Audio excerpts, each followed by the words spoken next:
డెబ్భైవ దశకం. సుదర్శనుడు అనే గంధర్వునకు శాప విముక్తి, శంఖచూడ వృషభాసురుల సంహారము. ఇతి త్వయి రసాకులం రమితవల్లభే వల్లవాః కదాపి పురమంబికా కమితురంబికా కాననే సమేత్య భవతా నమం నిశిదినివే సమేత్య భవతా సమం నిశినివేశ్య సమేత్య భవతా సమం నిషేవ్య దివ్యోత్సవం సుఖం సుషుపురగ్రసీద్ వ్రజపముగ్రనాగస్తదా.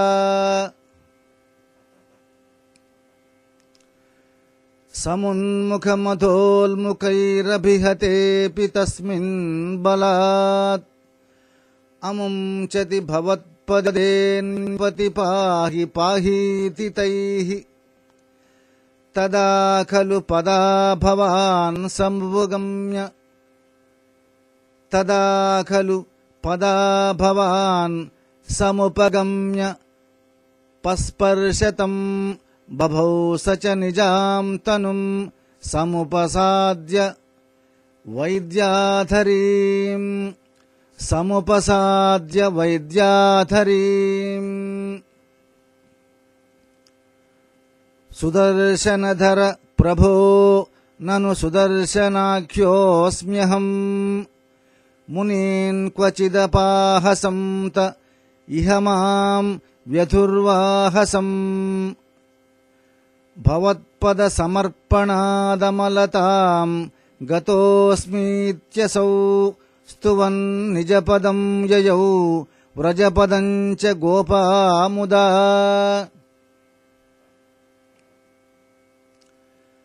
కదాపి ఖలు శీరిణా విహరతి త్వయి స్త్రీజనైః జహారధనదానుగः స కిల శంఖచూడో బలాః అతిద్రుతమనుద్రుతస్తమథ ముక్తనారీజనం రురోజిత శిరోమణిం హలభృతే చ తస్యాదరాః తస్యాదదాః. దినేషు చ సుహృజ్జనైః సహ వనేషు లీలాపరం మనోభవ మనోహరం రసిత వేణునాదామృతం భవంతమరీదృశామమృత పారణాదాయినం విచింత్య కిమునాలపన్ విరహతాపితా గోపికాః.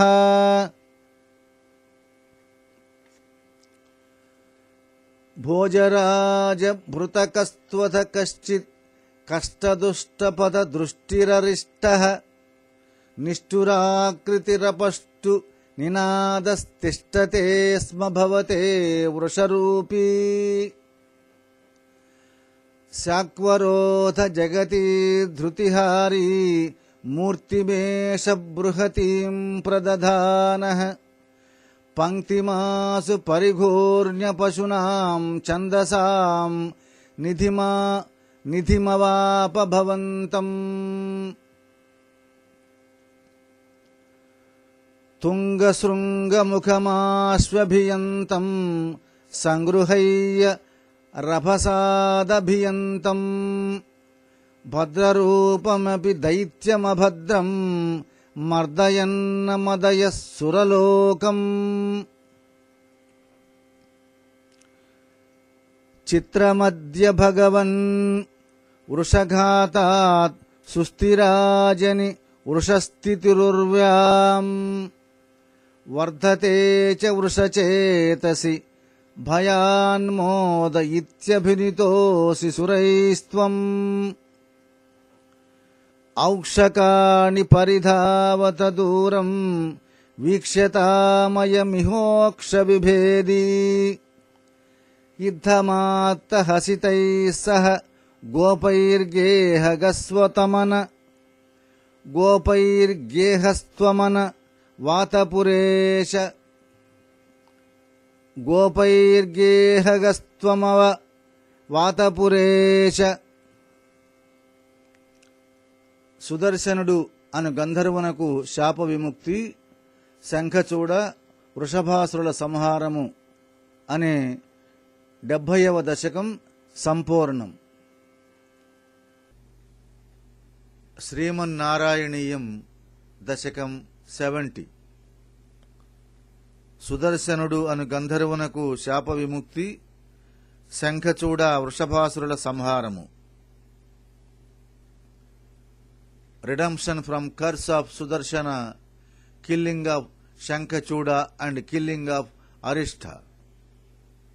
O Guruvayurappa, when you were living like this, entertaining your sweethearts, the Gopas went to the Shiva temple in Ambikavana along with you and celebrated the divine festival there, and when it became dark, slept soundly there.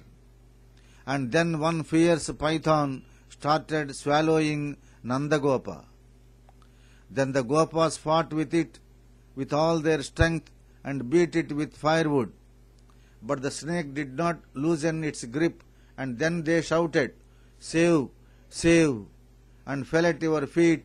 And when you went and touched the python by your feet, that python regained its original form of Vidyadhara and shined. Then he prayed to you thus, "O Lord, who is wielding the Sudarshana wheel, I am one who is named as Sudarshana,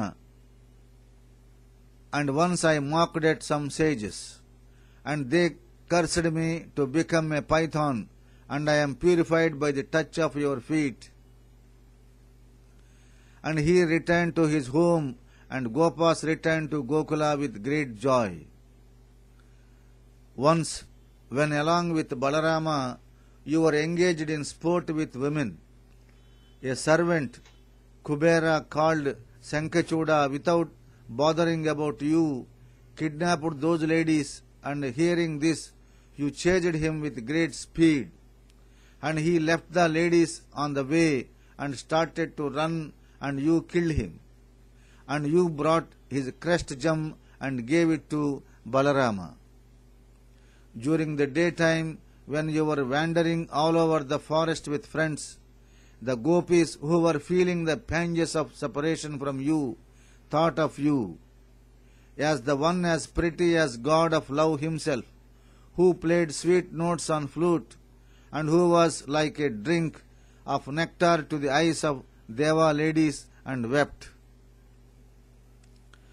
Then an asura called Arishta, who was the servant of Kamsa, who was very fierce looking and was bent upon causing pain, appeared before you in the form of a loudly bellowing bull. Later that bad bull, which was making the world shiver, assumed a form that was huge and fierce, and started driving away the cows by chasing them, and came before you, who is the basis of Vedas. You made the Devas happy by catching by force and killing that asura who was fearless and having a safe form but not really safe, rushing towards you with his head and horns held aloft. O Lord, by thus killing the bull Vrusha, you established rule of dharma in earth. And in the heaven and in the mind of Indra was filled with happiness, and this is wonderful. And you were addressed and prayed by the Devas. You then returned home along with Gopa boys who were playfully warning, "Hey bulls, take care, for this one is the killer of bulls." And O Lord of Guruvayur, O Guruvayurappa, O Lord of Guruvayur, please save me from the illness of this world. Thus, the 70th Dashakam of Sriman Narayaniyam of Brahmasri Melpattur Narayana Bhattatiri, translated as Ramanarayana by Kerala Brahmin Brahmasri P.R. Ramachandar, and rendered with devotion by Dr. Goli, is Sampurnam.